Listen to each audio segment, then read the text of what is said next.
And now we will begin the first official talk show podcast, call it what you like, the first episode of Supreme Talent.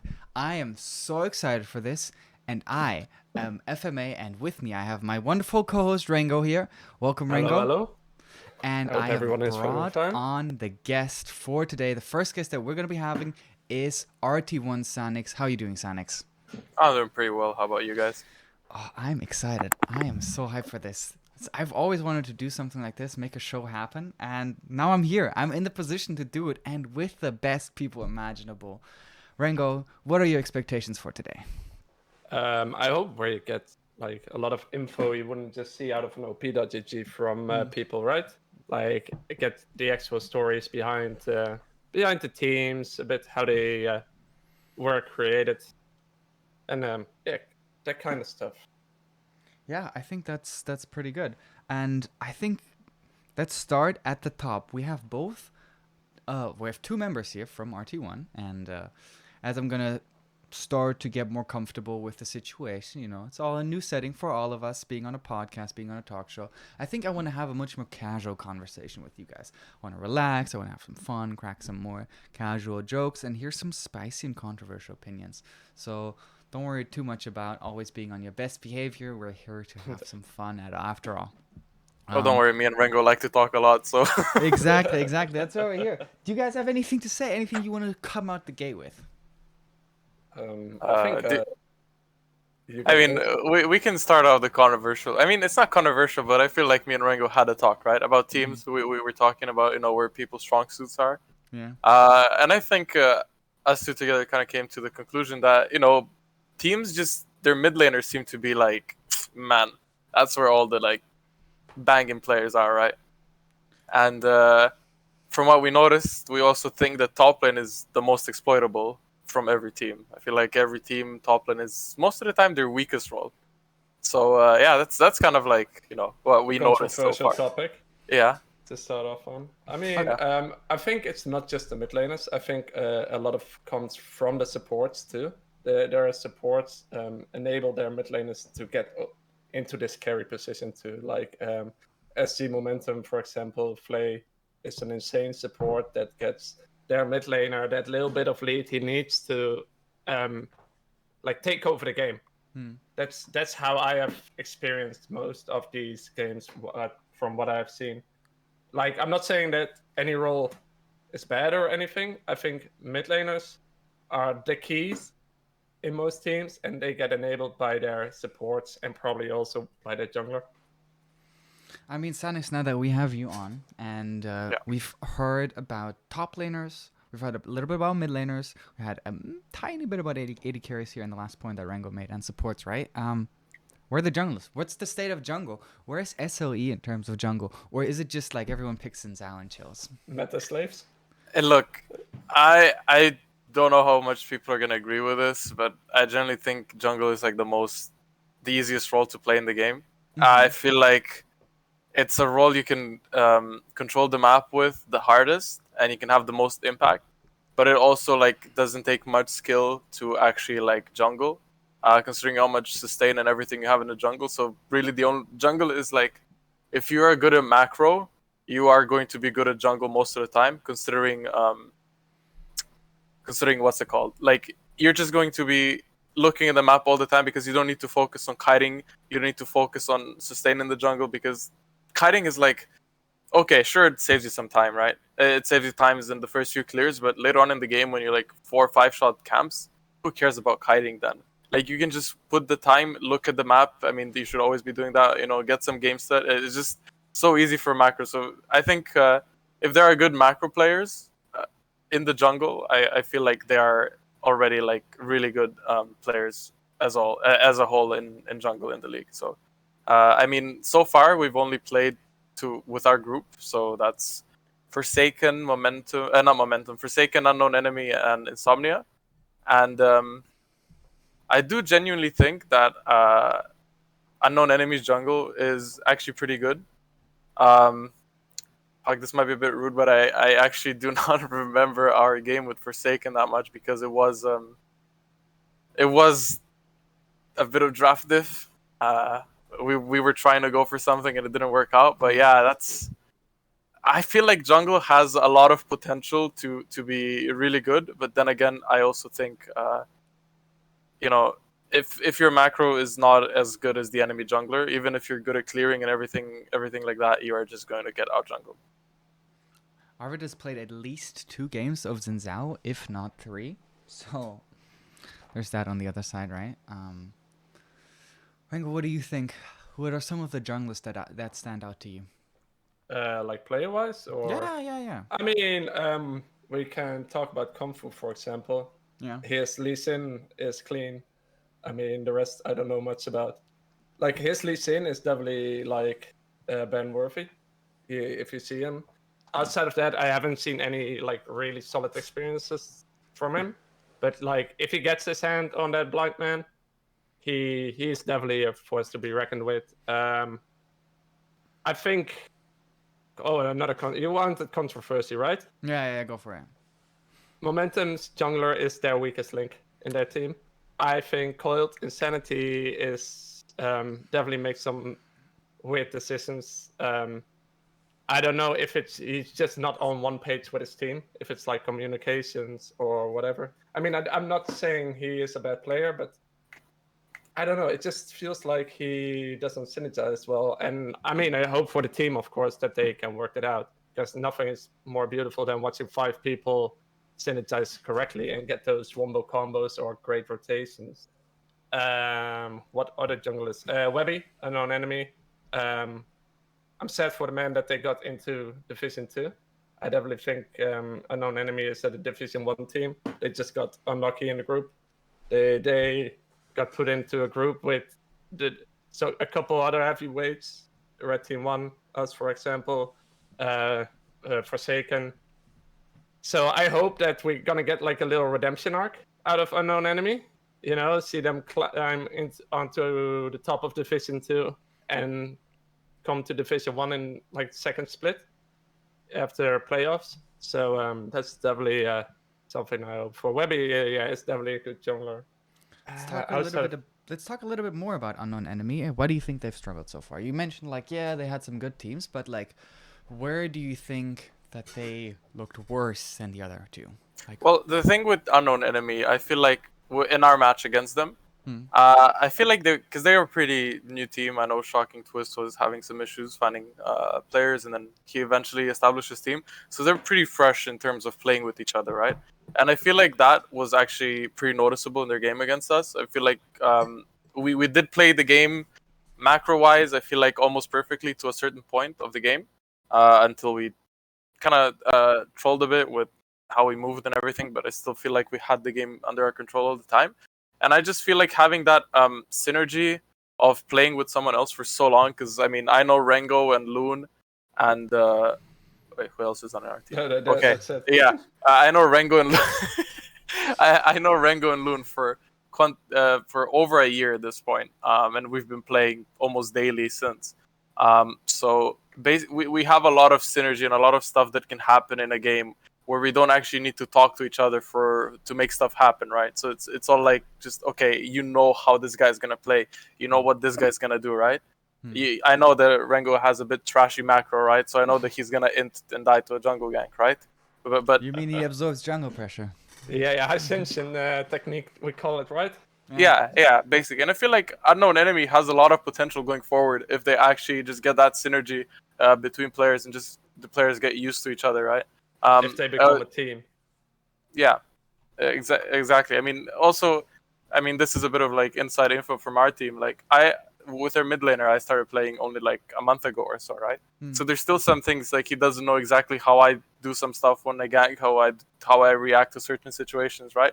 And I feel like that's still noticeable in scrims and in our matches. But I think it's important after something happens and you notice, that it's something that you do frequently, and the other person doesn't really know that, or you do it and there's a miscommunication, and you tell them, this is what I always do, this is how I always react, so don't do this, like, right? Unless like protocols, basically. You want to set up protocols, and so like you want to try to find a flow with the other guy, and so that there's like non-verbal communication, right? Yeah, exactly. It's just you know what the other person is gonna do, right? That's kind of the base of it.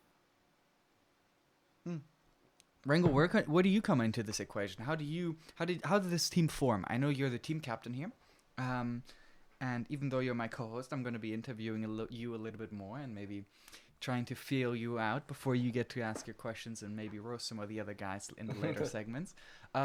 You're the team captain. You probably had a lot of things to do in terms of team building. Like, where did that come from? Or Okay, you guys are so, laughing. Give me the spice. no, I want to hear the this beats. is Rango, you want me long to say it? No, I will do it. It's a longish story, but I can make it a bit shorter.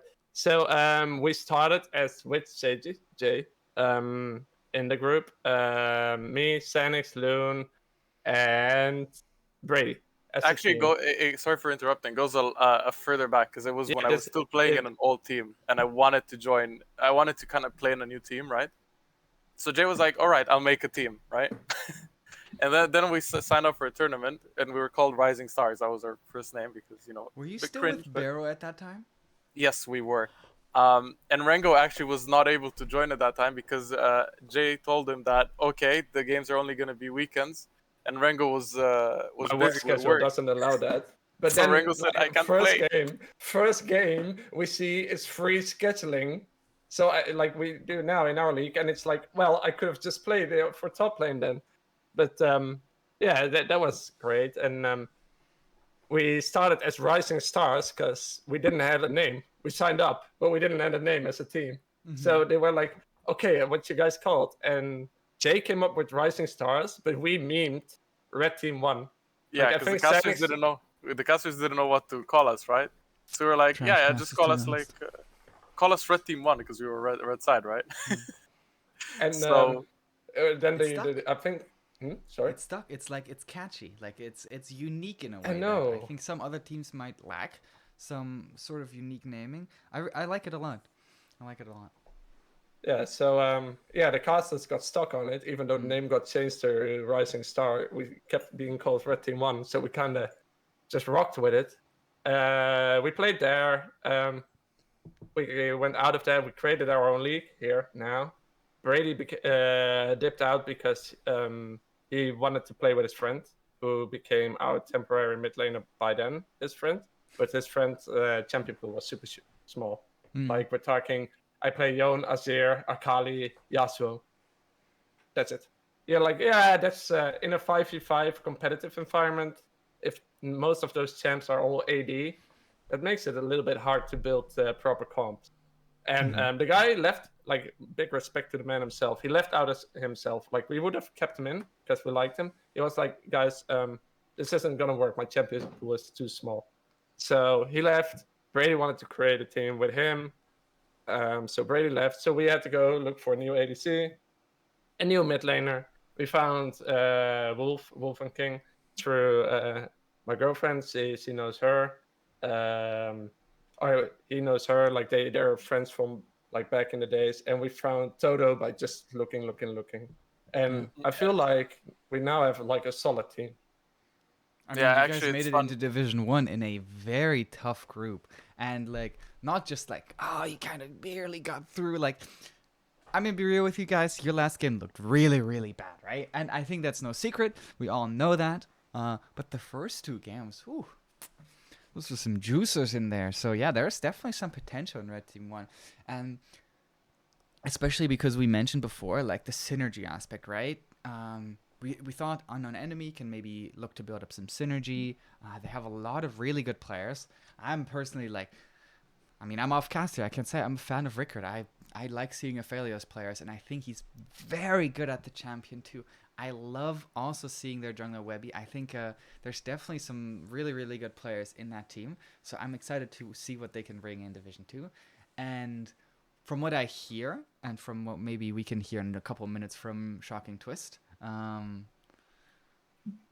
I think there's a lot of good stuff coming out from them, and I don't think they're very demotivated about Division 2. They're like, okay, well, we didn't get into Division 1. Let's fucking wreck. I feel Division like 2. they're even more motivated now. Yeah, I feel yeah. like they're on a fucking warpath. They're Yeah. ready to stomp everyone to get into Division 1.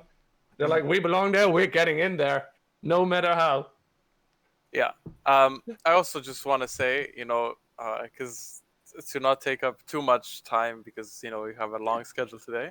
Uh, I think it was Zandros from Momentum that posted a tier list yesterday, and he put SG Momentum up on the highest spot. Mm-hmm. This is not a big ego, but I think Momentum and Red Team One, when we actually don't Draft. go for some stupid draft. I think both of our teams are really high up the order in the league, and What I about think that tier Forsaken? list. You're Uh, missing out Forsaken, which is like the other top you team. see, Forsaken and Curtain Call Gaming. Those are the other two that we have to mention here, right? actually, I'm just gonna write out that tier list because I actually do agree with it, almost 100%. I feel like in S tier, it's us and Momentum, and I feel like A, but it's like A plus. I feel like it's close, but just not close enough. I think it's Forsaken and Curtain Call. And then in B tier, it's 100% Ruination and Arctic Hollow. And actually, in that one, I would swap out Unknown Enemy into B and put Ruination into C. And then C is Flash Forces 0 and TLC. And then D, it's the rest of the team. So Runtime, Crown, Insomnia, Uwu. Dude, those guys from Zero Gaming, I don't know, they kind of impressed me yesterday. That 80 carry They're Tricky. 80 carries. Oh, their 80 Yeah. carry makes me And scared. their support, bro. I lost my mind in that last team fight. My voice went all over the place. Whew. It's the Alistar, right? It was Yeah, the yeah, Alistar yeah. He got yeah. Alistair. Don't let them have Alistair again, by the way. Yeah, Yeah. no, that bot side looks really scary. Like, Yeah. I mean, but we hope, to be honest, like we have this, like we talked about this tier list, right? Mm. We hope we just get like bigger surprises, right? We hope Yeah. that a team like Zero Gaming just fucking starts knocking people out. That's Yeah. gonna be the most beautiful stuff to watch. Yeah. Like, I think a yeah. lot of people have their eyes on Zero Gaming and on Enemy, to see like what they can do in the future. I do as well. I think I'm very excited to see. I also want to see more from Arctic Hollow. I think there is a lot of potential in that team, as you mentioned. Yeah. They're sort of like just not really getting anywhere. It's mentioned some of the lower teams as well. I think that in your group we had, as the last team, we had Insomnia, right? Yeah. Those guys, their score is not representative of how good they are or like how hard they got smashed, right? You know 'Cause what I the- know? Sorry to interrupt. But what I noticed with Team Insomnia is those guys can lose early game really hard, right? Mm. But they don't lose the game fast. No. Like They those don't guys. give But they up. pick They do comps not that give come up. on at 25 minutes. Like, if you just, like, get yourself a more early game draft, you get yourself dive. Guys, get dive comps. I know you played your games in the early stages of the groups, and I think they now understand that just play dive comps. I think they have an insanely good mid laner in Frey. I think they have a pretty good jungler. Yeah, agree. I think they also look, they might be a lot better than how they go into the group. Yeah, I that's feel just like one they of the are a mental fortress. They Yeah. are a mental fortress. They do not like we played against them. Like we like tried to end early. We made a misplay where we like their mid laner got like what was it 3 kills with like 2 of them being big shutdowns. Like they were ready to fucking flip it around. Yeah. Like Yeah, they were we- ready to go. You also We ran wanted- it, absolutely, absolutely ran it. But they were ready. They caught the throw. So Yeah. some baseball players on that team. We did want to go straight up for the fastest win in SLE so far.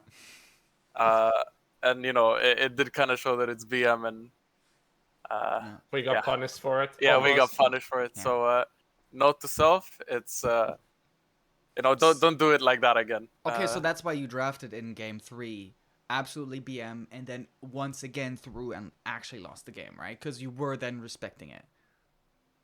Look, okay. If we're talking about game 3, okay? In my defense, we were like, okay, if Rengar stays open, we're picking Rengar, right? Yeah, Oh, yeah. Sure. We could do Rengar, right? I was like, well, what if we do a Rengar Ivern, right? I'm like, yes, Rengar Ivern. What a smart idea. So Rengo hits up one of his friends who's an Ivern one trick. He gives me like a whole like rundown 20 minutes before the game of how to play Ivern. I had a cheat sheet. And I just read off the cheat sheet, and then we're like, okay, we kind of messed up the order of when we pick stuff, but man, if that Ivern went through, I was ready with it. How Yeah, did they know? They literally banned. This must have been because of the Rengar pick. So I guess so. whoever drafts an NSG Forsaken is a genius. Like their brain is so big that I don't even realize. Like I don't think they realize how big their brain is. Yeah, they because the idea. I mean, we fucked up with Lulu. Like Yeah. Lulu should have been engaged support, but the idea was having heavy skirmish with Rengar Ivan is insane skirmishing. Like you can just perma and fade with those two. Yeah. Having TF with the ultimate ready.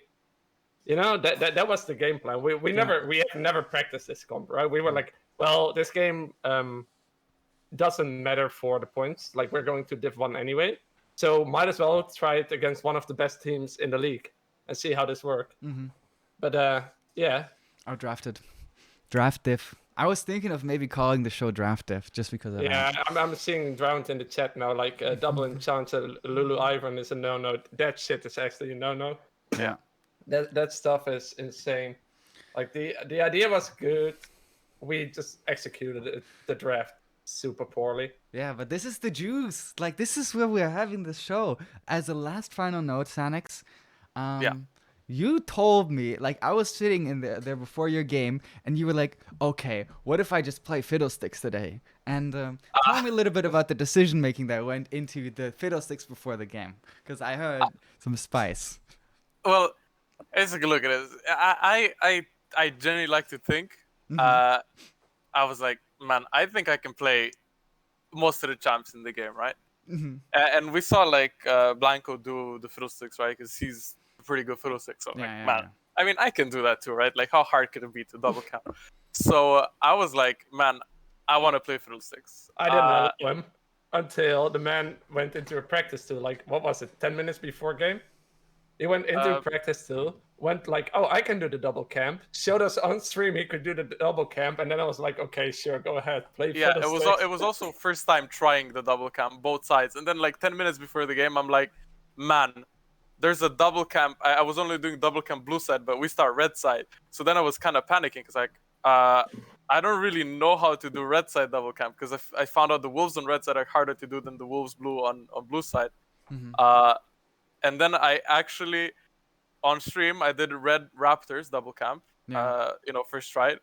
And then you went on and you saw me doing blue wolves. Yeah. But what you actually didn't see on stream is that my wolves reset once before that. Oh my god! But I was looked like, clean. okay, this guy's clean. He got it the first try. Cause like I put my camera on there. I was like, let's just see if he actually executes it. Cause like I can't leak anything if you don't tell me this like explicitly, right? Yeah. So yeah. Yeah, but it did work out that game then, and it actually did what Fiddlestick was supposed Yeah, to do. dude, So Fiddlesticks was really good. Yeah. yeah, I think it's just a good all-around AP jungler. I mean, maybe it doesn't do that much damage, maybe it doesn't have as much control and all of that, but his vision control Oh my is god, so insane. disgusting. Yeah. Yeah. Well, Sanix, thank you so much. Do you have anything you want to say at the end? Any last words? Any final words? I mean, look, guys, like SG Momentum, sure you're good, but honestly, we play and you're gonna get clapped. Yeah, that's all. All right. You're gonna have to justify this man later and throughout the podcast, Rengo. Please, all Momentum players and everyone watching, don't clip what I said in chat because I do not want to see this. I don't meme compilations where you don't want this clip coming out when we get clapped and just get stomped by a 20k gold lead. Okay, it's fine, guys. It's fine. Let's curb your memes. Curb your. Okay. Yeah, anyway. but good luck. Good luck to all the teams, and I'm looking forward to seeing them play. So. All right. See ya. All right. And now we've brought on Shocking Twist. Hey, man. Yo, how you doing? Yo. We were already talking a little bit about Unknown Enemy, and what's the general vibe in the team at the moment? Well, as you said, we are a new team, and I also did state we are a new team. So it's still like some players feel like other players aren't meshing as well as they'd hoped.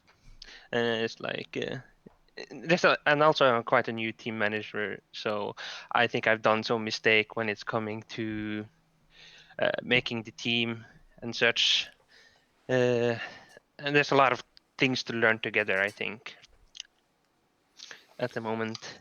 You say that, but everyone else looks at that team and say like, wow, they shouldn't really be in Division Two, or like, oh, they're going to be so good in Division Two. So, what was sort of the scouting process that you did when coming up with this team? What was the kind of qualities that you were looking for in players? So I have been playing in the, I don't know if you know this league, but the Red Gaming Phoenix League. That's where I met the support on our team, and I played in his team and became the team captain of that team later on on the split. And we meshed very well together. And so after we were done with that, the team was done, and some of the players went on to do other things, but me and him, we decided to make a new team and try and find a league to play in, and we ended up here. And for what we were looking for in players, so since I'm a new team manager and also kind of new to like a proper team environment, and the support has been like playing for like 7 years or so in a team environment, he has a lot more knowledge than me. So I think I have been relying a bit too much on him, and it's like I'm slowly coming into my own as a team manager and learning what I need to prioritize. Like like there's several criteria. You kind of have like skill level. For example, I put a post on Reddit Mm-hmm. and asking for like a jungler, and then you have like a silver 1, a gold 4, 3, and perhaps a plat, and then you Mm-hmm. look at their different to see who actually plays the role. And look like the silver, he plays perhaps played 2 jungle games the entire season or something like that, and then you have like a plat player which has played jungle, but he also plays like top and mid. But then you have a gold player that's uh, only plays jungle, but he has scheduling issues, or he doesn't necessarily uh, have the attitude. So it's like there's a lot of things that I have now learned that I need to look at and like try and think more independently, because I'm a bit too reliant on my support opinion about players. A lot I of mean, self grow, I hear. Yeah, it's been uh, 'cause I think I'm very invested in the team.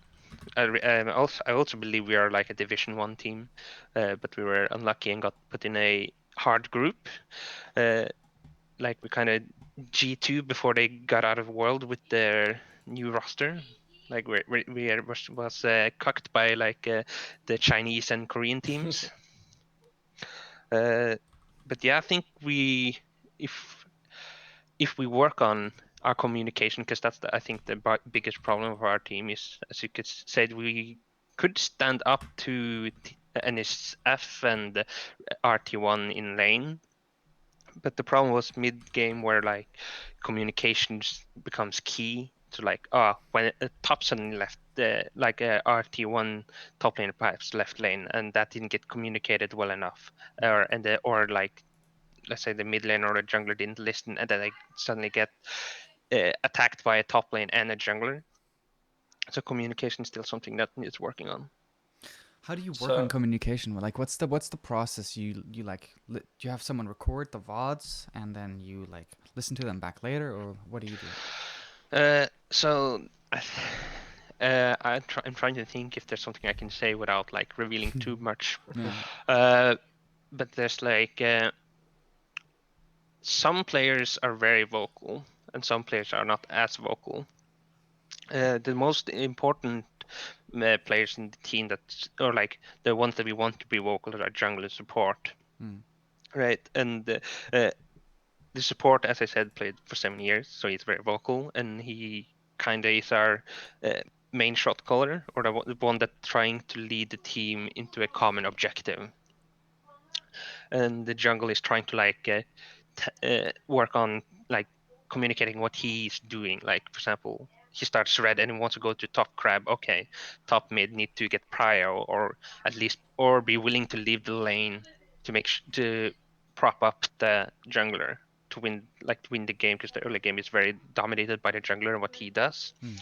So it's important for the team to make sure that the jungler is uh, how it's called, yeah, propped up and be able to get a lead. Because once a jungler got lead, he can then give leads to other lanes. Was How there do something else I've the forgotten?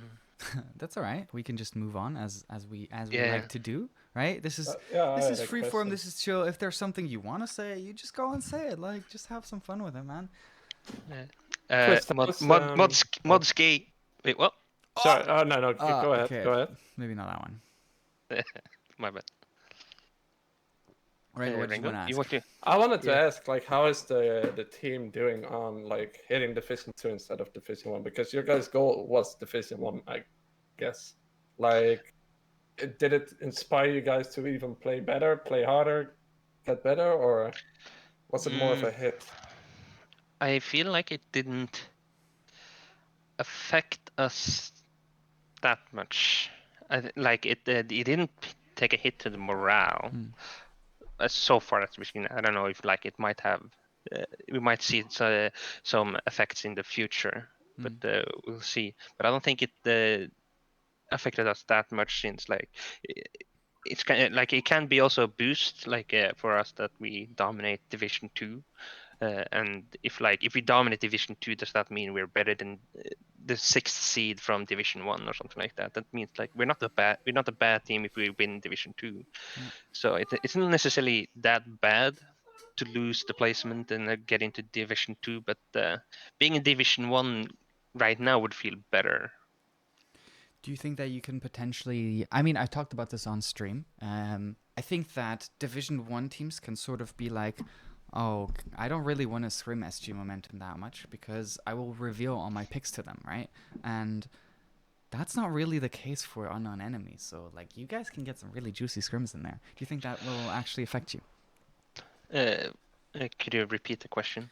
So, because people don't necessarily want to hide strategies against you, they can pull out all the stops in scrims when you play them. So you'll have more teams on the higher end that might want to hide some, like RT1 and SG Momentum. They may want to be like, well, I don't really want to pick this champion into SG Momentum because we're playing them in 2 weeks and I kind of want to hide that pick.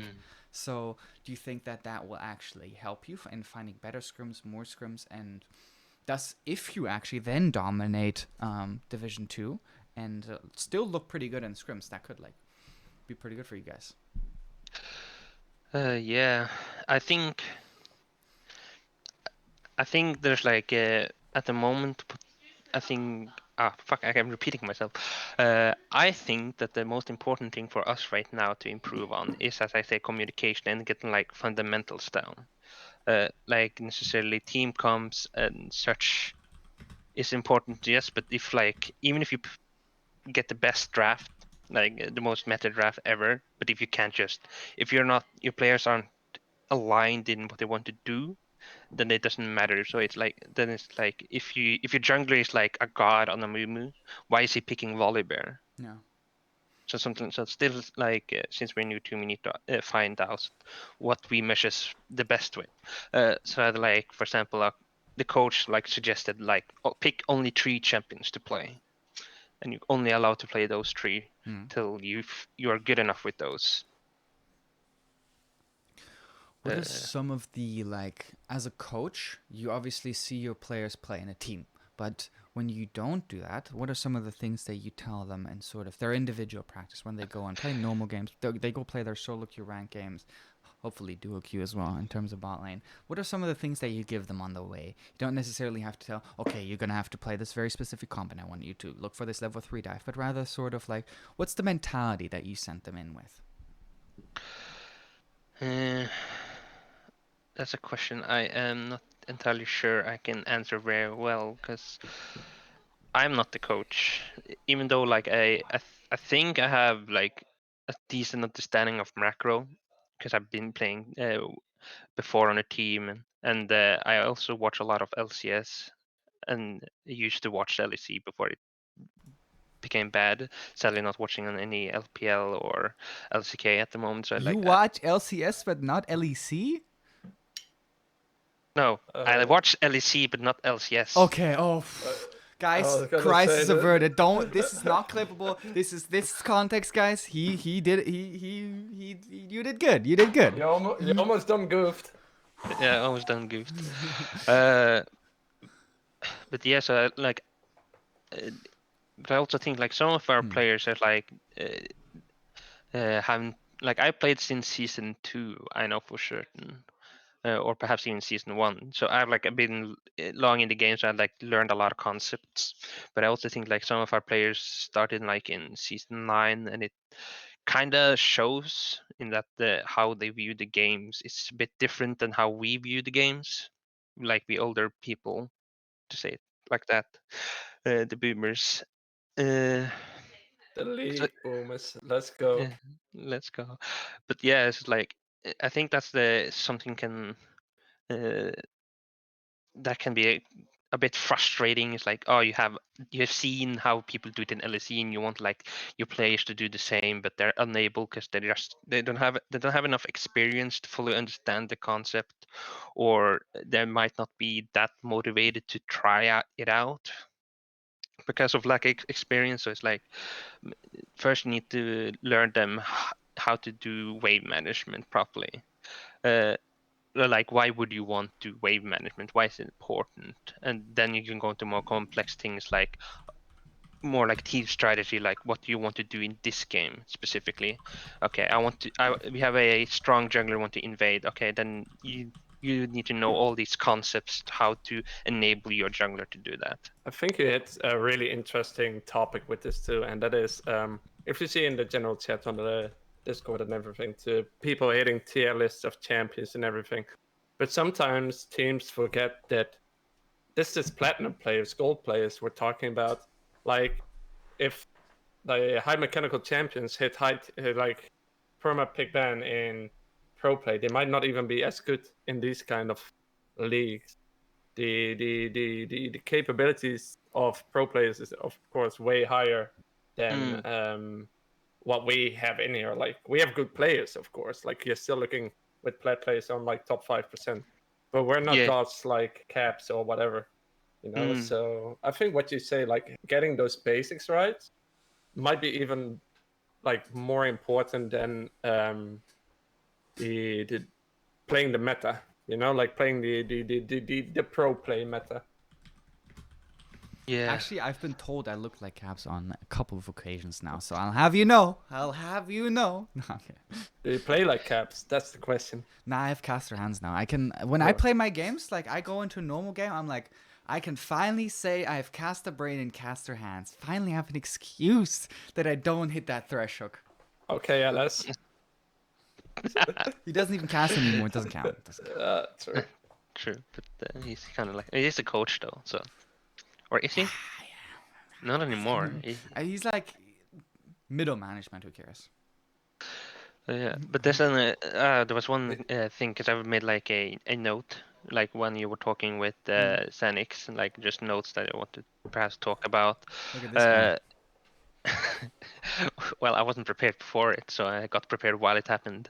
Uh, I was like thinking about how I feel about the imbalance of the team. But as you said, like Team Insomnia was like their mentally strong team, so perhaps they can become a lot stronger than like perhaps a full team of platinum can, if because like they might not agree on everything, because it might be easier to like they might go in with the mentality that yeah, we are gold and silver, so we're probably not going to win the game, but if we can improve as a team, then we can perhaps win on other aspect other than lane and such. And that's like I think that's fuck English is my second language. Admirable. Fuck. Yeah, yeah. Yeah, no, Uh, you're getting there. You're doing it. yeah, so it's they're like that's that sounds like what I'd want in my team as well. Like having all the players uh, staying strong mentally and like trying to look for opportunities. They might not be good enough to actually pounce on the opportunities, but if they keep looking, they will learn and they will work on it and get better at it. So perhaps they'll even become a Division 1 team in a while. Yeah, dude, that sounds absolutely amazing. I'm so happy to hear that from you, because like, I can see you as maybe you said you're not like directly the coach, but I'll just call you the GM. You're the manager in this case, right? Yeah. You are the manager, and seeing that from the top down, that just like resonates into every single player, and I see them like really, really trying, and we all think that they're going to be good, right? We all think that, and if you also have that opinion, you can convince them that they're worth something, that they are actually like amazing, then that just makes me so happy. Like, you are an amazing person, you have an amazing team, and we're so happy to have you. Yeah. Thanks. I'm trying my best. Well, thank you so much for coming on today. Yes. We'll be talking more with you in the future, hopefully. I hope we can have more of these. By the way, we have Yeah. 2 subs already, guys. What is going on? Holy moly. Yeah. Nice. Thank you. Yeah, thank you for having me, and shout out to all the admins, and also shout out to my jungler baby for being the great jungler that it is. Dude, we think that too. All right. See you around. Have a good day. See you around. All right. Yeah, we're actually getting subs. Oh, This wait, is wait. crazy. Dude, Wait. You These no are- longer have to like live off just a slice of bread. Oh You're my actually getting goodness. food this week.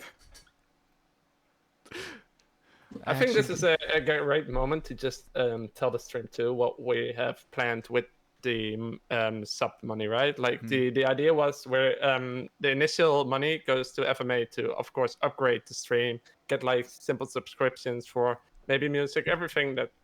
But if the subscriptions and the donors actually reach like a point where we had like, okay, this is a decent amount of money, we're probably gonna increase the prize pool for the second split for a second season. So just a little heads up for everyone that is subbing now or donating. Like, the money doesn't get pocketed. Like, the money is going back into the league, and it partly goes to FMA to get all the stuff, you know, like the little bit of equipment and everything you need for streaming, and then maybe if we get enough gifters, we will see a 1,000 prize pool. Any gifters in chat? Any gifters? Yeah, Okay, any I don't want gifters? to. I don't want to No, devolve no. into that because, like, even No, though we're no. in a more casual setting, like, I'm still trying to be professional. Oh my god, it's what the hell is going on? By the way, oh my goodness, I'm starting to sweat over here. This is crazy. This is getting This is really nice. crazy. This is awesome. I mean, it shows that our Discord is actually becoming a community, right? Because Oh, that's great. don't go crying on us. No, but not quite yet. we're becoming a community, and that's definitely a beautiful part of this too. Like, we're competitors, but like yesterday, I was playing normal games with Sanders, with Sanix and Loon and everything, and just having fun. And Yeah. Well, I mean, let's that's hear from the man himself, right? yeah. I Let's think get him in here. let's go talk to Xanders and let's go talk to Ruzu here. Welcome to the podcast, guys. You've been listening, I assume. The hype is going on strong. Oh my god, oh my god. I just looked at chat. Oh, holy moly! Thank you so much, Twist. Holy shit. Holy fuck. Twist trying to buy that Division 1 spot. I see. Oh, sorry. This is devolved a little bit. I think this is also a good introduction so that you guys don't have to feel as nervous. We can be a little more comfortable. We can be a little more free. Have a beer, just crack a couple of jokes. How are you guys doing? How are you guys feeling? Let's start with you, Xandars. How are you feeling? Actually pretty good. Just got a sub in the channel, so yeah. Let's go. Well, from that's the fine. man himself, Ruzu, what's up with you then? Yeah, I thought you're keeping the hype train going, right? Yeah, dude, how are you So feeling? have to keep it going. Yeah. Your microphone is crispy, by the way. I have to say that upgrade. Really? It sounds Yeah, amazing. thanks, man. Casting Nice and when? warm. Nah, I just want to play, man. Playing is way more fun. I'm sorry, I'm gonna have to interrupt briefly. Thank you so much, Ortega. This is getting out of hand. I feel like these people just don't want to hear an interview anymore. No, All they don't wanna is- hear. All they want to hear is their name being fanked out. Yo, let's go, boys. Yeah. Okay, let's talk a little bit about hype, right? We have a hype train going on right now. What makes you really hyped to play Xandars? Why are you so excited to come on interview again and again? Why do you want to play in the SLE? What gets you really going here? Oh, that's so interesting. I'll start talking about the games, and I'll talk later about the interviews. Yeah. So, what I'm really excited about is to face RT1 in Division 1, because we're coming for them. You know? They're being cocky in the interviews, but we're listening in the shadow, and I have to tell you, we're coming for you. I mean, that sounds good. Like, I'm actually really excited for these matches against like Momentum, like against NSF. Like, those are going to be exciting best of threes. Those are going to be not just skill, but I feel like mental too. Like, those are going to be heavy games where everyone has to put like the full 100% in, and can the team have a best of three with that full 100%? That's like something that we'll see too. Like, which team stays the strongest in this like marathon of heavy games. Definitely. So I mean, as much as my colleague in crime Sanix shit talks, I mean, I also respect the competition. Like, I mean, I can be biased as a co-host, but yeah, like, it's just the competition is so close between the top few teams. It's super exciting. I think that's the best way to play it. I mean, is it that tough? I mean, I don't know, like scrims, like between Momentum and RT1. I don't know if it's that close though. Like, I mean, we know that the first two scrims, two people were on off rolls, but we can keep them in there if you want a stat pad. All right, we're hearing some spice already, dude. Wait, what? This is getting real. Maybe then Ruzo talk to me about some of the like. We heard Rengo saying that he thinks that top laners are pretty underpowered at the moment, and even though we don't have to put the man on the spot right now for his statement, what are some of the top laners that you maybe look at that could potentially offer a challenge for you? Or do you think that that Rengo is entirely correct in his statement and it's you and him up there in the top? I think I agree with Rango, but so The I'm powerhouses the one are in the that's mid actually lane. exploiting them. Yeah. So I totally agree. I mean, we have seen it with me. Like the first two games, I get a cheater recall off without a problem, not even contested. And Yeah, but doesn't matter. I mean, it is an overrated strat, of course, but I think like you get a cheater recall off, but you also have your prio for your top scuttle, right? Yeah. So that I mean, it means says that a lot about lane and like wave management in general that people are so scared in a way to play, and that they're like, I don't know if it's scared on the one hand or if it's just like bad wave management on the other hand.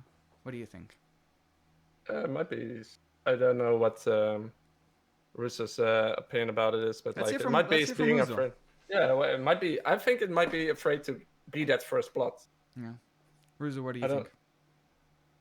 think? Wait, sorry, can you repeat that again? So do you think it's like people are scared to fall down in lane and are like more willing to give up CS and are like trying to step back so that they don't make mistakes, or do you think that they're straight up just bad at managing their waves and lane control in general? I think they have to just understand the matchup, understand the champions that they are up against. So understanding what your champ can do in the early game versus the opponent. I think that's a huge part of knowing how to play the early game. If like you play kill, it's fine to just last hit with E until you get stronger, until you get 6, and then you can play the game. But if you play like a Kled or Necton, you have a small time window where you can actually do something to your opponent or make it strong. Yeah, true, very true. I mean, did we just hit the next hype train level? Oh my Yeah, we goodness. did. I think we just completed level 3. That was crazy, guys. Oh my, thank you so much. Sorry for the quick introduction here. We heard about what you have to do on Kale to actually win the game. Sanders, do you agree with that statement? You're the Kale player. I misidentified where the Kale ban was going. And so Oh, you're the Kale authority. And now Yeah. your top laner is talking smack about Kale. So you got to give it to him. I mean, I wouldn't say smack. Like, of course, Kill is the league game champion. Yeah. Like, their game is gonna be rough, almost no matter the matchup.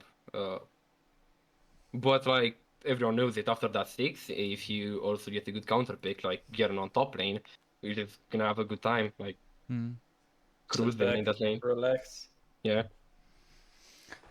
What It- makes you pick up champions then, right? Because like KO is not typically a mid lane champion. So far from you, we have seen in Aurelia. The other champions that we've seen are, help me out here. What have you played so far? So it was an Irelia one. I know what Ruzu played because he looked so amazing, of course, but I don't quite remember what you looked. Maybe you like, well, maybe No, you I weren't as actually don't flashy. remember No. Yeah, no, You I played actually don't remember Silas. either. You played Silas. Oh yeah, Salas was the second one. Yeah. What was the third? Come on. They have a third game still up, right? Or did you guys Oh play no. already? No, No. we did three. No, you And did three. there was Did you play two Silas Anivia, games? Anivia. No, Oh, it was Anivia. Oh yeah. Oh, you Anivia. even told me in the interview that you're gonna whip out some late games. So like, what goes into you picking up champions? I mean, it's definitely a team process. This is a team process that we have to discuss and go through. Mm. I mean, picking up champions, I would say, like, some people might call me sort of a meta slave, I guess. Yeah, classic Especially Anivia with. meta slave. I know, right? I mean, no, Anivia, okay, yeah, sure, Anivia is the kind of new one. You're not really used to saying, but, I actually don't know what makes me pick up champions. I mostly see what we need, and I'm trying to fill in that gap. I think I'm really flexible with what I can play, and Okay, that's a good I start, right? think You're like flexible. You're like adapting to the team. Obviously, I think you have a bit of a carry mentality. Like, do you want to be the focus of the game?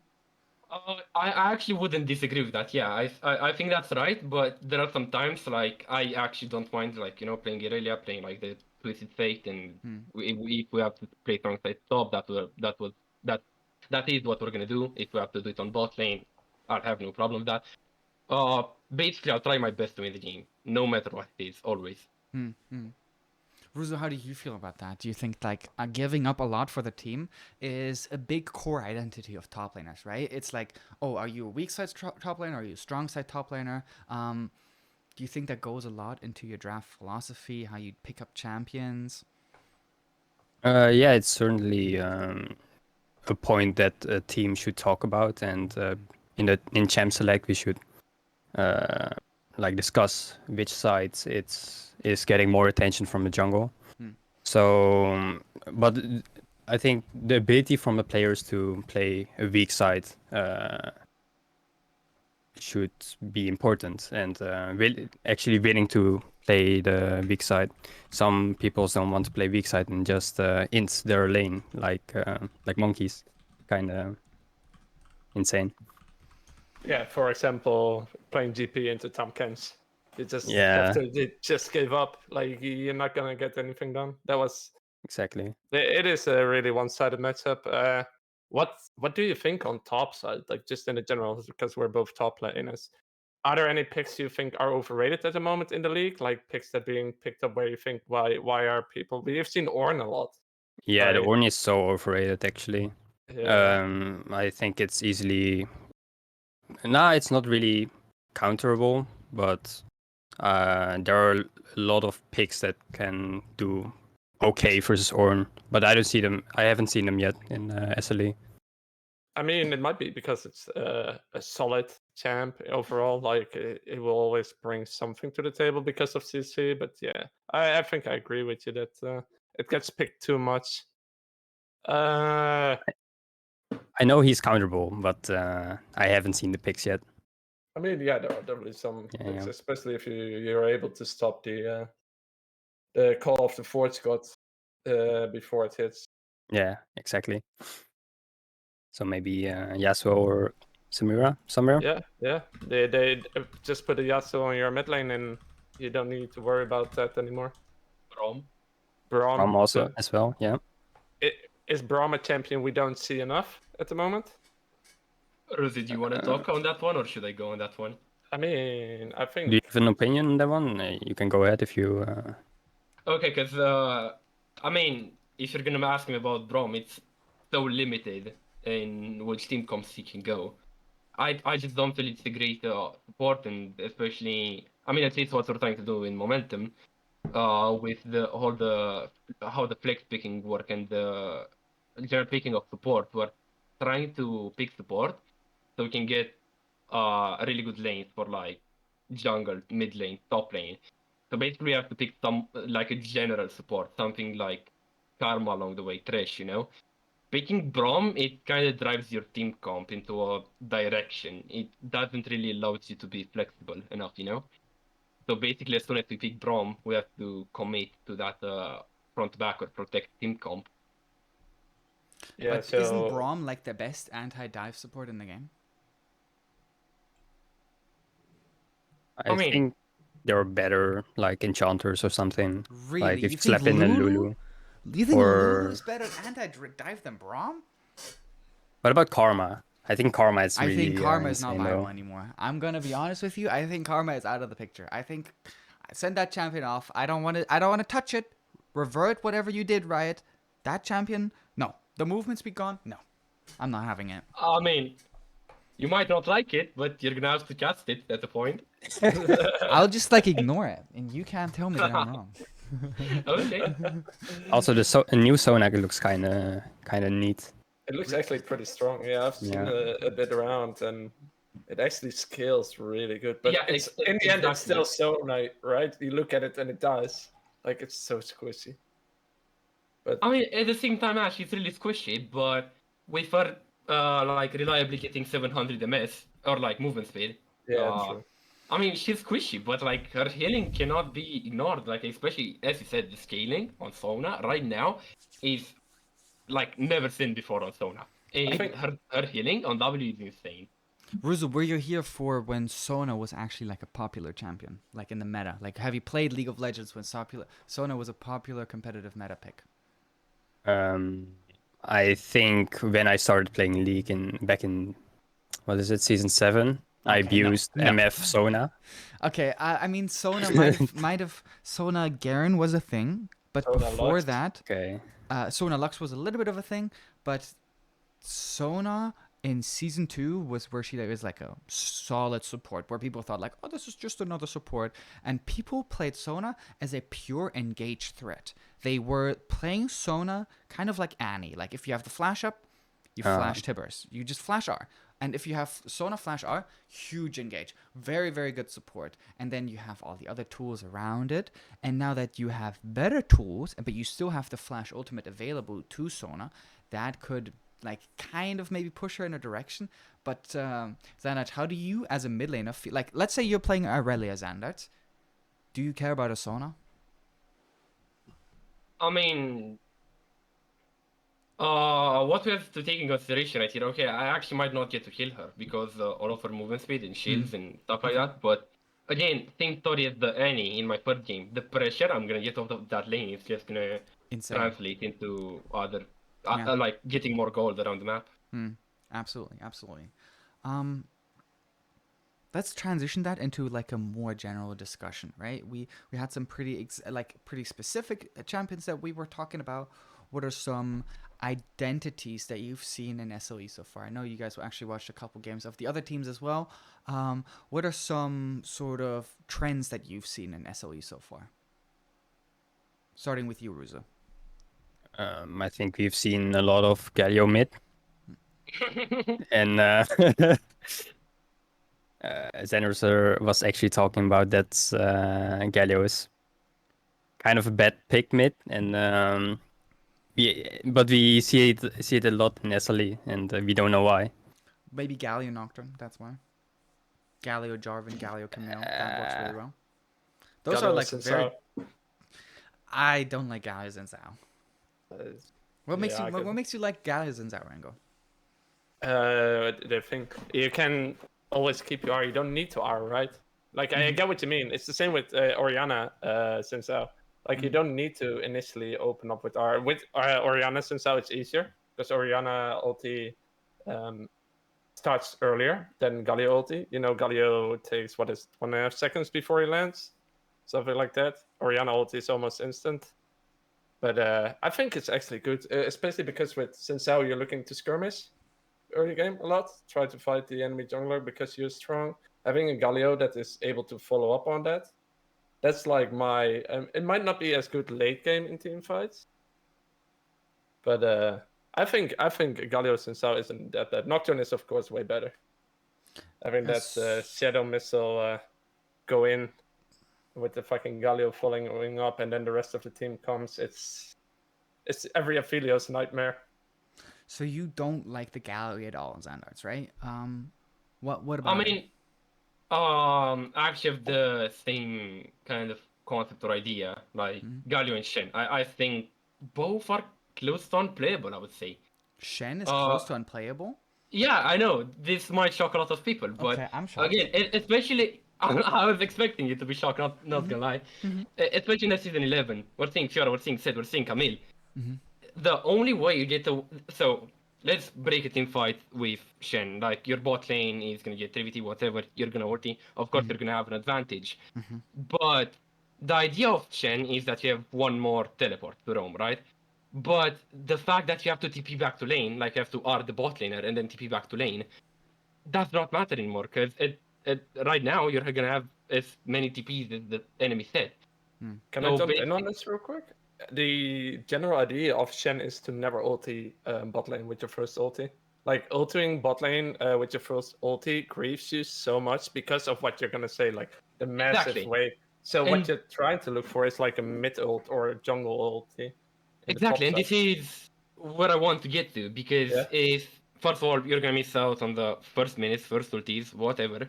If you're not gonna get anything during mid game, you're kind of fucked. Like late game, Shen it's not necessarily a strong champion, especially its objectives. If you're gonna send him to split push, then you actually can not come second to the objective because you cannot walk to the objective if you're second. With your Shen being on another lane split pushing. Uh and if Shen is gonna be with you, then his art essentially becomes useless. I mean, Uh it's just mostly also because of the addition of Divine Sunderer and how good this is. Like you leave your tower alone for like 5 seconds and Camille just destroyed it. I mean, yeah, that's again a huge factor for not playing Shen. Not only that, we're having so many good Shen counters. That's another reason that I think Shen needs close to unplayable.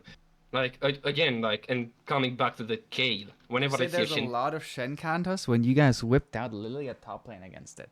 I'm not. I knew you were gonna get to that. I was 100% sure you were gonna get to This that. is why you're here. You got like if you give me the heat, I give you the heat, right? Let's hear it. That's fair. Okay. So the reasoning I mean, theoretically that's the Lilia favored matchup, but Yeah. our top laner right here was like Lilia third time, so it's whatever.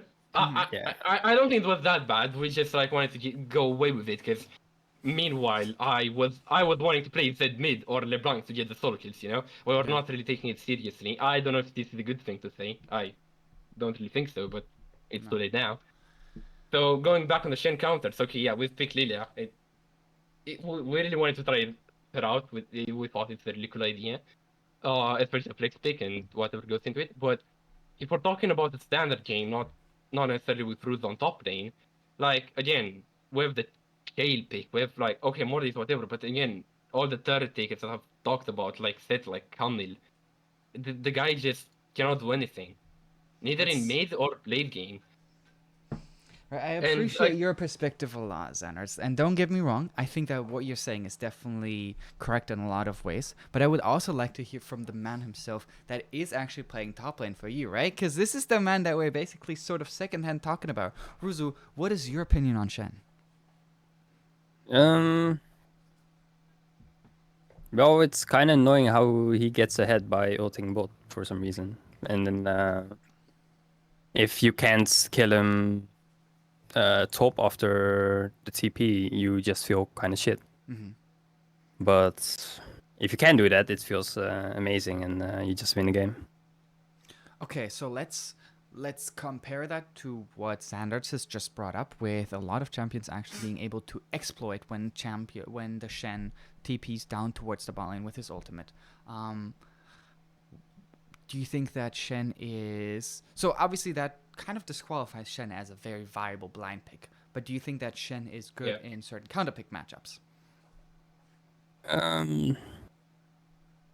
So red side Shen would be really likely, strong, you say? Yeah.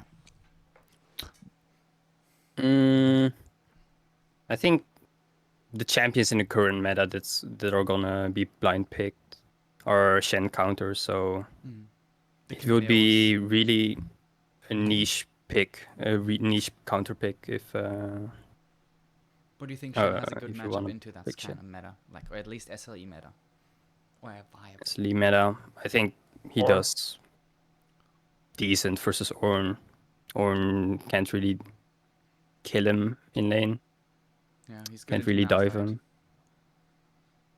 The Malphite, sorry? He's good into Malphite, which we've seen Shen. two games. Yeah. Well, why would you pick Malphite if you can't pick Ornn? I mean, we've just seen two Malphites so far. That's what I'm saying. I see. I agree with you, by the way. Don't get me wrong here. I agree with you. First of all, as a player, all of the professional stuff aside from it, why as a player would I elect to play Malphite when I can have Ornn? Well, I guess if I have an Orianna, right? That's like the one thing. Like, okay, I have an Orianna. We've all read the book. I've talked about the League of Legends tech book before. Like, I guess Malphite Orianna. Rango, let's bring your perspective in on this. What do you think about what matchups is Shen good into? I think the Ornn is, I mean, anything that's tanky that cannot exploit him, pretty much. Because Shen, you deal max health damage with your Q if you put it through the enemy.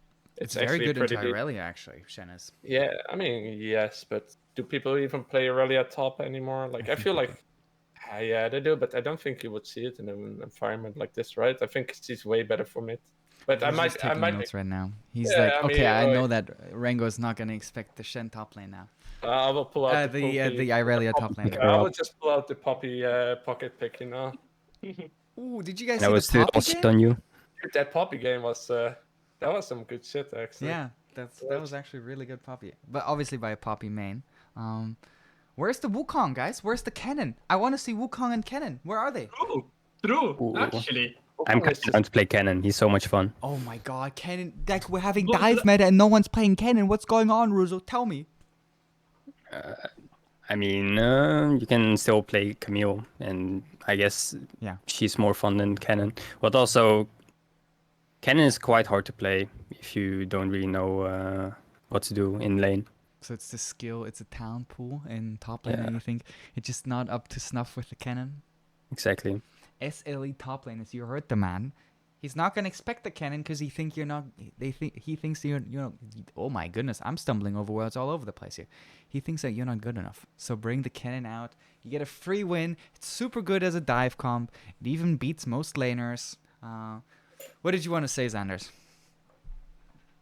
I mean, I think it was a while ago, like on the Shin thingy, like mostly talking about counter picks, but I think we're done with that. So,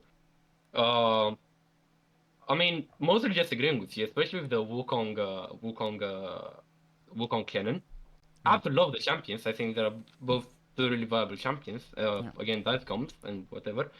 I actually was not expecting not to see any of them. Like, Canon, okay, maybe a little bit more like uncommon, you know. Yeah. But like the Wukong, I was kind of expecting to see like at least some playing Wukong. Yeah. But I guess it's not that bad. Momentum can come with more diversity and more interesting matchups. So Not enough Monka. No monkey power here. No Monka.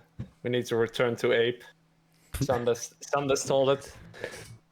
No, but I'm kind of surprised we didn't see any Wukong play. I mean, Wukong is one of those champs. People either play it or not. Like, there's no, I've played Wukong 1 or 2 times, right? There are people either play Wukong a lot, I feel, or they don't play Wukong at all. Like, I feel like it's one of those. It's champs. the Like, everyone... average. It's the average monkey enjoyer versus the Chad cannon player. Oh, did I get it the wrong way around? You guys can decide that for yourself.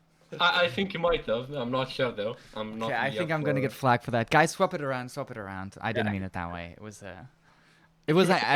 a post irony meme. You have to understand, right?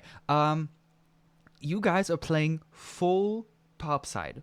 There, you've basically not paid any attention to the bot side. In fact, your bot lane dies 2v2 basically every game. What's going on there? Oh shit. Rulfo. Oh. I think you have to talk on this one. I don't know about this one, man. I'm gonna throw you under the bus on this question. Yo, what the 'cause- fuck? Is this just like you guys trying to hide the bot gap comment or whatever it is?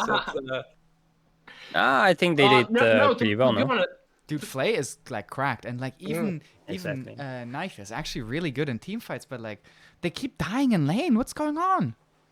okay, so I mean, I kind of have to say something right here because I guess it wouldn't be fair not to say anything. Mm-hmm. I sometimes think Nate is kind of a conflict player. I don't think that's really an offensive thing to say. But yeah, as you said, the team fights and the late game, like we've actually discussed this. Our late game, I think, and like mid to late game, is impeccable almost. Yeah. But surprisingly, lately, like we've seen more early game dominance from us. Now it might be the enemy player, it might be us. I don't know. It's probably the enemy player. But it's definitely something we have to work on. And to be honest, it's looking good right now. I'm not gonna lie. To be honest, I think we're prepared to switch the powerhouse from top and bot like anytime we have to. I mean, I think both of you said that like you are very willing to play the weaker part of the team. Like I don't know, you're both willing. It sounds like you're both willing to pick up the Lulus and Karmas if they ever come into meta, or if they're like ever a viable option for you. So I definitely expect to see a multi-threat team, and I know that as a last member that we haven't really talked about. Sanix in the earlier parts mentioned that he thought that Coiled was actually the worst part of your team, or like the weakest Yeah. link. That man I think got I was the Viego one twice calling it though. that. He Even got clipped it. he got Viego twice. Yeah. Apparently other teams tend to think that too. Cause why else would you give up Viego versus like one of the tournament favorites? Like what's going on here? Why do they give up Viego against you? Let's start with Ruzu. I don't really know. He's fucking insane on Viego. I think that's a huge mistake. Yeah. Especially on blue side. I agree. Yeah. On blue side, like, whenever you're red side, you cannot not ban Viego. Yeah. That's how it goes. Like, if you don't ban Viego, like, there's It's something illegal. wrong with you. Yeah. I mean, he's nerfed now. He's going to be a little bit weaker now. He's transformed into more of the crit build, so he's more exploitable in some ways, but he's definitely not out of the picture yet. So let's see how SLE teams actually adapt to the new crit Viego, and if they keeps being left open against you guys. Yeah. Oh, what do we think about GP? Let's do that as a final point. Let's talk about the GP. Are we gonna see GP? Yes or no? Like proper GPs. Holy shit. Ruzo? I think people have to figure him out again in these 2 weeks since he's banned in SLE, I think. Mm-hmm. Yeah. And after that, when like the pros start to figure him out again, we learn from it. We can maybe we can see some GPs, like the 5-barrel combo. The 5 barrels is a huge buff on him. The combos on him are easier to do right now. So I think definitely we can see some GPs in the That's future. the main takeaway for you? The ease of execution, not the crit damage? I mean, also the crit damage, but that's just the cherry on top. Okay, fair enough. I'll actually also go for the ace question because I don't know. Like I have to be cocky somewhere in this interview, so this might as well be. Oh, just the once, last of question. course. You've not been cocky. To be honest, like we've seen so many Ornn and Chance, and like asking for a GP. I don't know which teams are gonna pick up GP, but like most top laners, I don't exactly remember who said it, but I definitely don't think they're the strongest right now. And like if they can barely play Ornn or Shen with two hands and like two eyes, I'm definitely not expecting GP to come out. Please play GP so I can pick Tom Jump Kench. into it, yeah. Oh, boo. Oh, too soon, dude. Too soon. Oh, I've been on the not receiving like end of this. that one too. That's no fun. Not like this, Ruzu. Well, oh my goodness, guys, this has been terrific. Thank you so much for coming on. I hope you had fun. And we'll see you in the regular part of the split. Maybe we'll talk to you a couple of times. Yeah, thanks so much. Thank you. It's Alright. been a pleasure. Thank you. See you guys. See you soon. All right, and with that, we will bring into the room Kung Fu, the jungler 4CCG, Curtain Call Gaming. How you doing, man? Pretty good, actually, pretty good. Excited for your group deciding match? Yup, actually, it's we won like really fast. We went into the groups, won two games like instantly, right? They were so one-sided, right? And we were getting a bit ahead of ourselves, right? We were thinking, oh, this is gonna be easy, but now if we lose versus runtime, we actually have to go through tiebreakers. And there's a possibility we end up Division 2 now that we think about it, and that's yeah, you know. That's a bit of a motivator right there. Humbling words to start your segment out, Kung Fu, but humbling play has not really been your MO so far, as you're basically the only player, I think you're actually the only player to have picked up the Lee Sin. And not only have you picked up the Lee Sin, but it's your trademark champion, and you're making it look like it's your trademark champion. Is it stupid to leave Lee Sin up against you?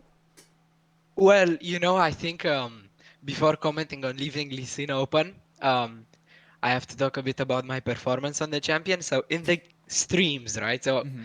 what people were seeing in the stream is so different from what I was seeing in the game, because there was some point in our first game against Flash Forces where I made this flash play on mid lane where I flashed over the wall, kicking Syndra back into my team, right? Mm.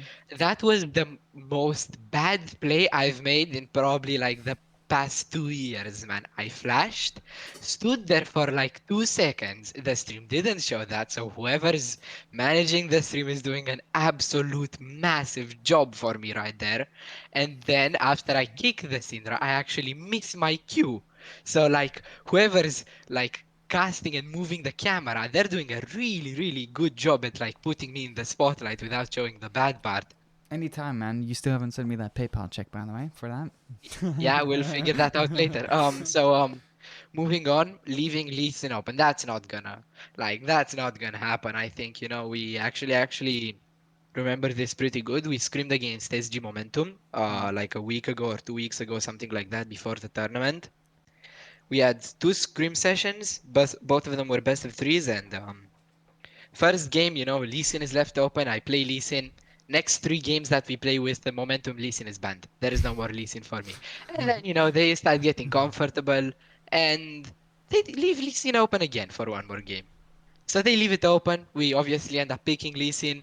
And for our last game against them, it was banned again. So that's kind of how it went. They were a bit reluctant to give me that Lee Sin. Obviously, when you're good at the champion, it's really strong, right? Like we saw it in the LEC as well, right? Like Lee Sin is just such a good champion, and there was a lot of talk about like champions' powers at lower elos and higher elos, right? So my my understanding of this is champions that are good in low elo are not necessarily good in high elo or like high levels of play, but champions that are good in high elo or like high level of play are always good. That's what you should be going based off of. So like what's good in LEC, in LPL, in like the strong leagues, it's what's actually strong, because um the people there are playing against the best players in the world, right? And if that champion is good against the best players in the world, it's obviously going to be good in platinum. Of course, your performance has to be up to that level, but now it's up to you, right? It's no longer the champion. If you're playing in high elo against good players and you're playing Garen, it's not as much about you, it's about the champion. Your champion is weak. You can't do much. You're limited with Lee Sin. It's I remember an interview with Buipo at some point when he was playing top lane. He was asked about Gangplank, and He commented that he likes Gangplank a lot because it's not about the champion. It's about the player that sets the power of Gangplank. Hmm. A good Gangplank player will always have an impact, and that's what I like about Lee Sin a lot. It pushes you to be like much better on the champion, and it like actually teaches you how to play the game in a way, because on Lee Sin, Lee Sin is obviously a very very hard champion. It's not only micro stuff but also macro stuff. If you don't have your macro, if you don't have your brains, you're gonna be so useless, because it's an early game champion. It falls off late game, so you have to make your play while Hmm. you're during the laning phase and everything. So at the end of the day, you have to, any mistake is going to get punished, and like you're gonna see it. Every mistake is like amplified 1,000 times on Lee Sin than on, say, a Mumu or Warwick. So yeah, that's what I like about Lee Sin a lot, and I don't think it's going to be open. Then do you have other junglers that you feel similarly strong about? Like, do you think that, for example, there is skill expression like you are commenting on in other junglers? Like, can you find that?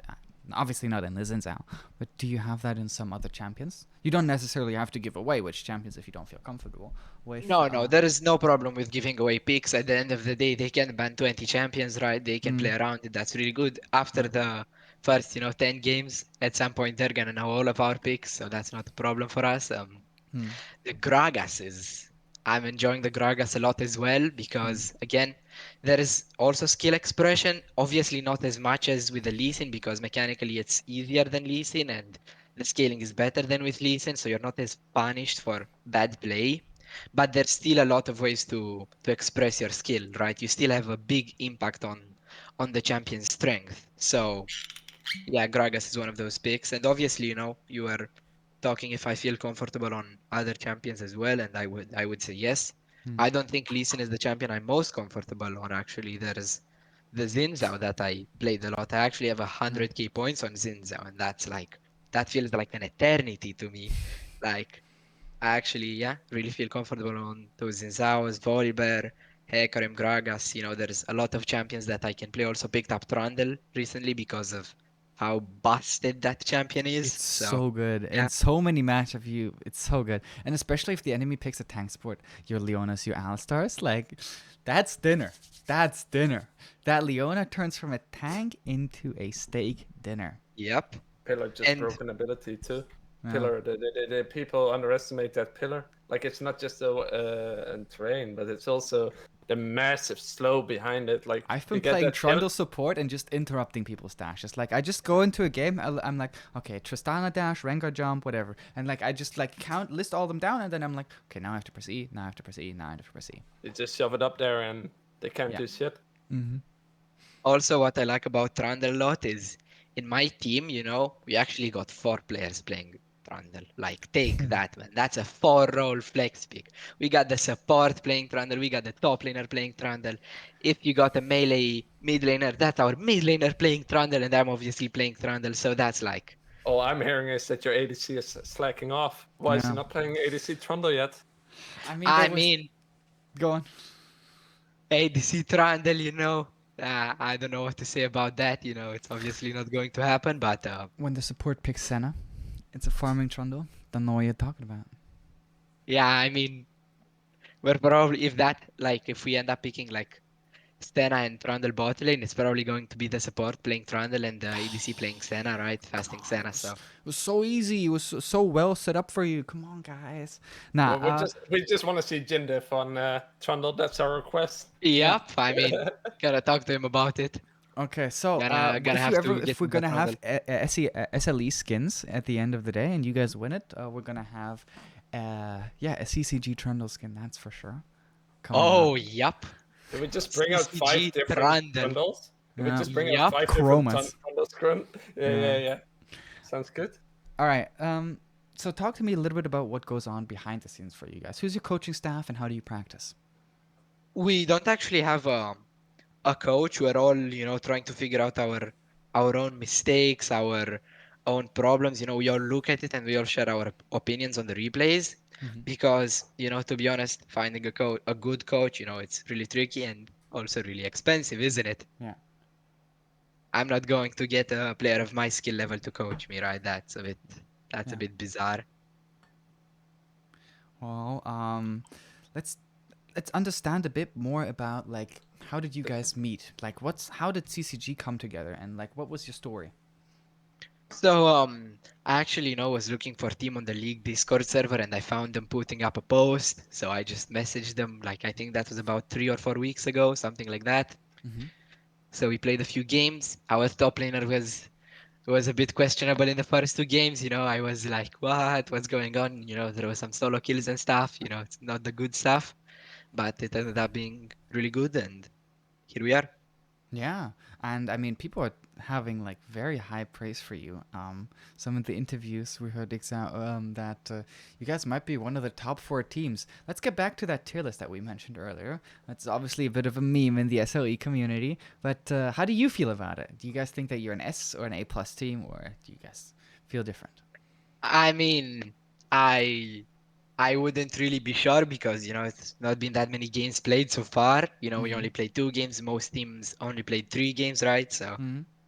at the end of the day, we'll have to wait and see how it goes. Maybe if some team like say NSG Forsaken, maybe they prove themselves to be a really good team, which they are, but maybe they are better than Momentum. Maybe they are really up there.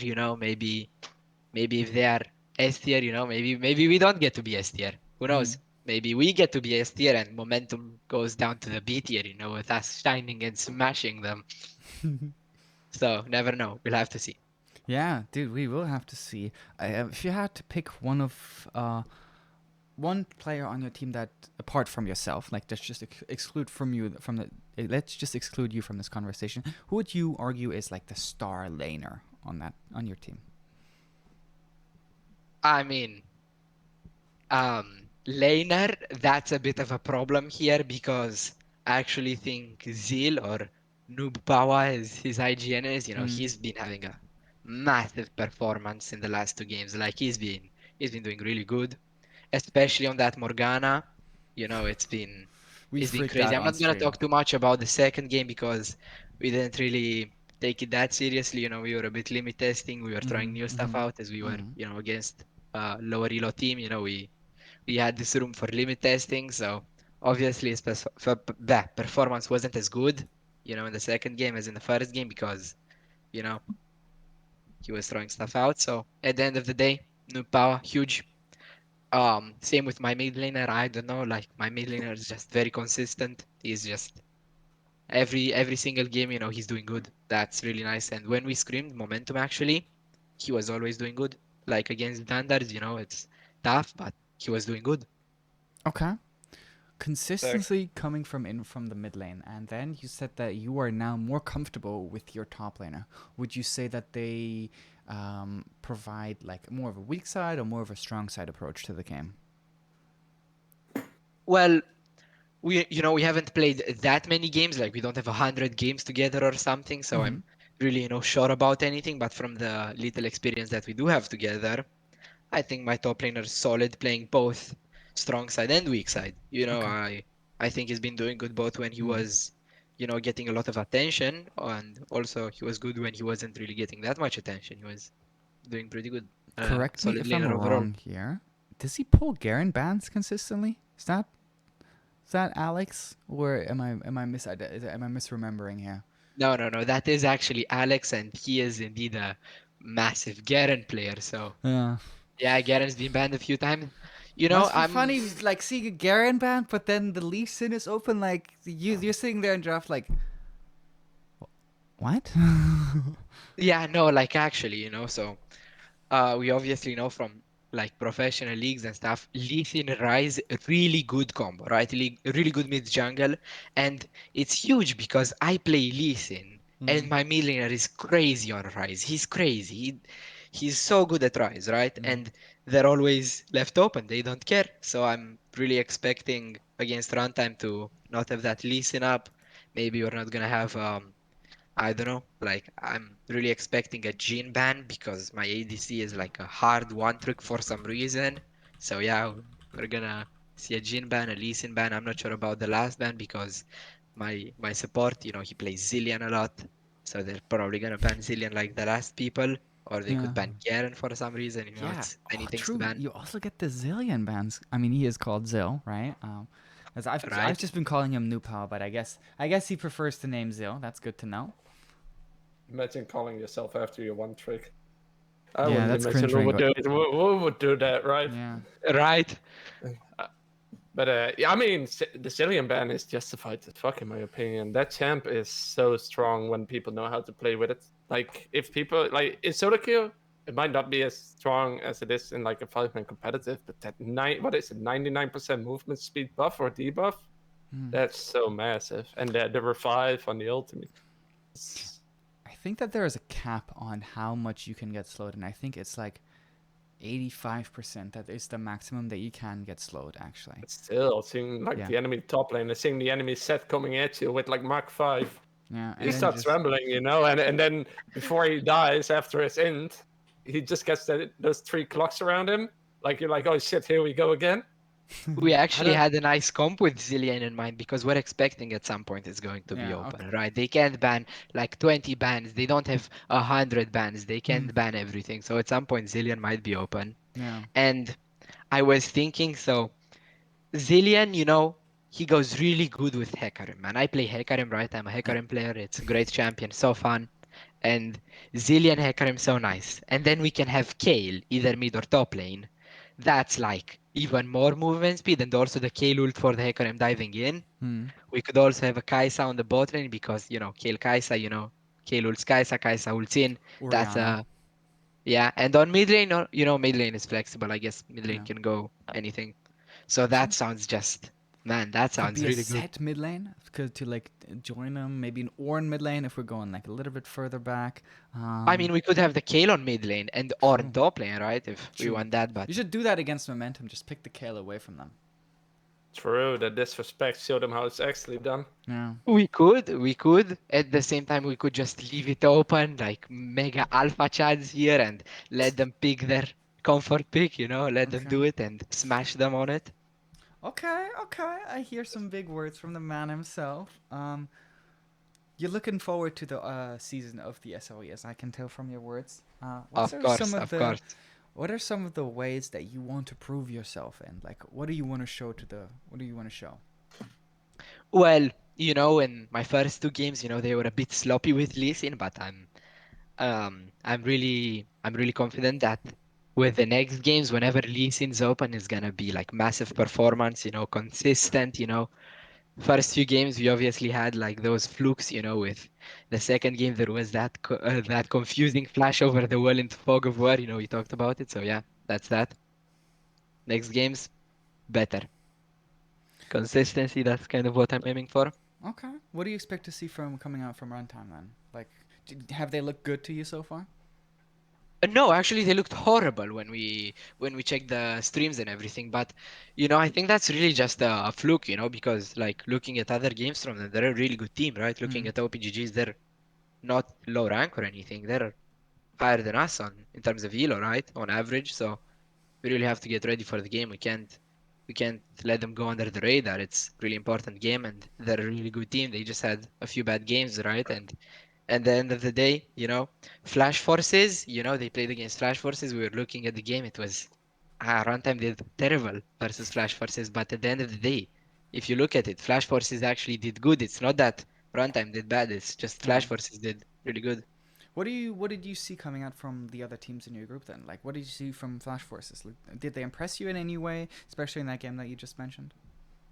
So Flash Forces actually, you know, they're actually a decent team, right? So going into this, I was seeing their first game, you know, it looked kind of sloppy. You know, the drafting was just a bit on the offside, but you know, looking at the games, actually, Flash Forces did fine. You know, it wasn't that bad. Yeah. I actually want to Against you, talk a they bit had about two Flash subs, right? Forces. Yes, and um, what I wanted to talk about is their sub jungler, man. Like, it's, you know, he's decent, right? But Hmm. their main jungler is so much worse. So, judging from the few games that were played, right? So against Mm-hmm. us, you know, Olaf Kingdom Hmm. played Xin Zhao. He played good. Like, he wasn't obviously as good as me. That's really hard to reach. But Of course, he man. was good. He was solid. And the other guy, Dutch, I think is what he's called from Hmm. Flash Forces. in the games, against Runtime and Unicorns, it looked a bit sloppy. Like the pathing was a bit bizarre. So yeah, I mean they should think about a switcheroo there with the junglers in their important games. Who knows? Who knows, indeed. Then let's talk about the remaining team from your group. Uwu obviously not having the greatest time so far. Was there any like bright spots that you saw maybe in the games? Maybe some things that like were uh, were not as bad as they might have seemed initially. Well, how do I put this right? Uwu had a disastrous split so far, right? Like the 3 games that they did play, it was just a disaster. Hmm. Nothing good really. Like everything they did was a bit off. Hmm. They did have one thing, man, that actually really impressed me. At the time, I didn't know they were a lower ranked team and, struggling a bit. It was their first game against Flash Forces, and Flash Forces actually flipped the game at level 1. They Yeah. invaded through Fog of War and Yeah. ran straight into them. 5 people died from Flash Forces. It was a disaster. And Yeah. It was a the four fact for that one there. our